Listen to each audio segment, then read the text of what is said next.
Inspector এসে সবাই জিজ্ঞেস করেছে, বাবা একটা সাধারণ জ্ঞানের প্রশ্ন তোমাদের ধরবো, বলে কি? বলো তো বাবা, এমন একটা নাম বলো যে নামটা একই জিনিস স্থান অন্তরিত হয়, নাম তার পাল্টে যায়। কেউ তো বলতেই পারে না। হেড স্যার চিন্তা করতেছে বাপের জন্য, আমি তো শুনিনি। এখন যদি চুপ করে থাকি মনে করবে হেড স্যার জানে না। হেড স্যার উঠে বলতেছে, বাবা এত সহজ, তাড়াতাড়ি বল। মনে মনে বলতে আমি নিজেও জানি না, আমি নিজেও জানি না, তাড়াতাড়ি বল, আমি নিজেও জানি না। কেউ যখন বলতে পারে না, অনেকক্ষণ পরে ইন্সপেক্টর বলছে, বাবা এতগুলো ছাত্র একটা কেউ জবাব দিতে পারলে না।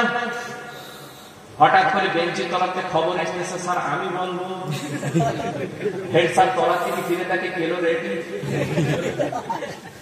তলায় তলায় ইন্সপেক্টর বলতে, বাবা তুই তলায়, আমার ছুটি ছিল, তুই এদিকে আয়। কেউ বলতে পারে না, তুই বলবি। এর নাম হলো কি?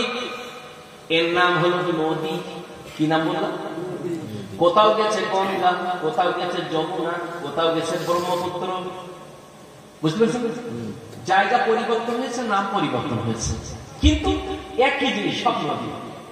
স্যার এটা স্বাভাবিকভাবে প্রশ্ন হয়েছে, কিন্তু কেন গিয়েছে বলতে, স্যার একদম সহজ।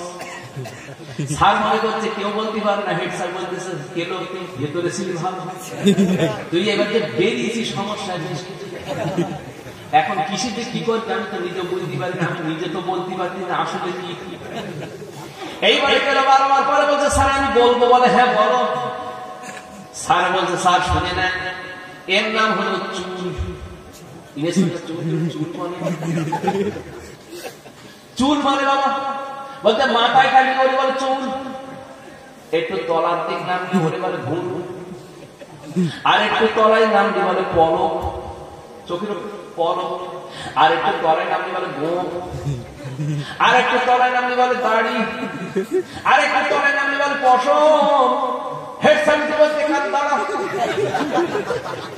ওই পর্যন্ত রাখ রে বা, আর তলায় লাভিস রে বা, সর্বনাশ হয়ে যাবে যে পর্যন্ত বলা যায় থাক বাবা। ওরে শোনা যুবক জওয়ানেরা, আল্লাহ নবী বলেছেন, যুবকরা তোমাদের পরনের পোশাক ছাড়া পায়ের উপর পর্যন্ত, কাঠের উপর পর্যন্ত হবে। এটা আমার আল্লাহ পছন্দ করে, আল্লাহ রাসূল পছন্দ করে। ওর নিচেই যদি পড়ে জাহান্নামের আগুনে যাবে। আমি সোনার চাঁদের অবশ্যই বলে যাব, আপনার পরনের কাপড়খানা যেন কাঠের নিচেই না না না পড়ে। আলহামদুলিল্লাহ, পড়ে না আমি বলি, আপনারা বলেন না পড়ে, এই পড়তে থাকে, কারণ বলবো ডাক।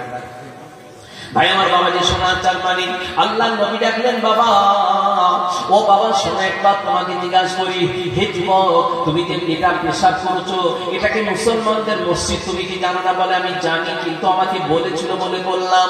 সনাতনী হিন্দু ধর্মের দাদা ভাইদের মন্দিরে যদি কেউ প্রস্তাব করে তাদের অন্তরে কষ্ট পায়, খ্রিস্টানদের গির্জায় যদি কেউ প্রস্তাব করে খ্রিস্টানদের অন্তরে কষ্ট হয়, মুসলমানদের মন্দির মসজিদে যদি কেউ প্রস্তাব করে মুসলমানদের কষ্ট হয়। বাবা তুমি পেশাব করেছিলে, হযরত ওমর রেগে গেল, তোমাকে আঘাত করতে চেয়েছিল, কিন্তু যে ব্যক্তি প্রস্তাব করে, পায়খানা করে, তাকে ঘা দিতে নেই, আঘাত করতে নেই, তাকে ডিস্টার্ব করতে নেই। যদি তার ভিতরে পেশাব পায়খানা আটকে যায় আর কিছুটা হয়, ওই মানুষটা গ্যাস্ট্রোলজি সহ ইউরিনের কোনো সমস্যায় পড়ে যায়, আর তার ভিতরে একটা কঠিন রোগের আক্রান্ত হওয়ার সম্ভাবনা বেশি হয়ে যায়। আমি রাসূল কারো কোনোদিন খারাপ চাই না।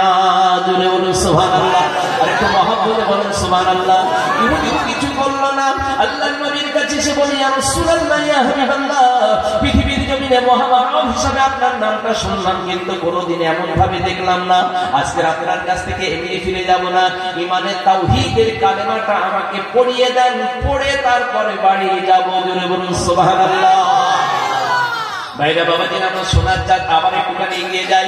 শ্রী শ্রী ভোজরা জিজ্ঞাসা করে বললেন, বাবা রতন তোমার কাছে একটুখানি জিজ্ঞাসা করি, বলো আমার আরেকটা তথ্য দিয়ে দাও। পৃথিবীর মহামানবের নামটা তোমাকে বলা লাগবে, যে মহামানবের নামটা আমাকে যদি শোনাও, ওই নামটা শোনার পরে আমি ভালো লাগবে, আমি শুনতে চাই সেই তার নামটা কি? উনি বললেন, আর একটা বইয়ের নাম সামবেদ।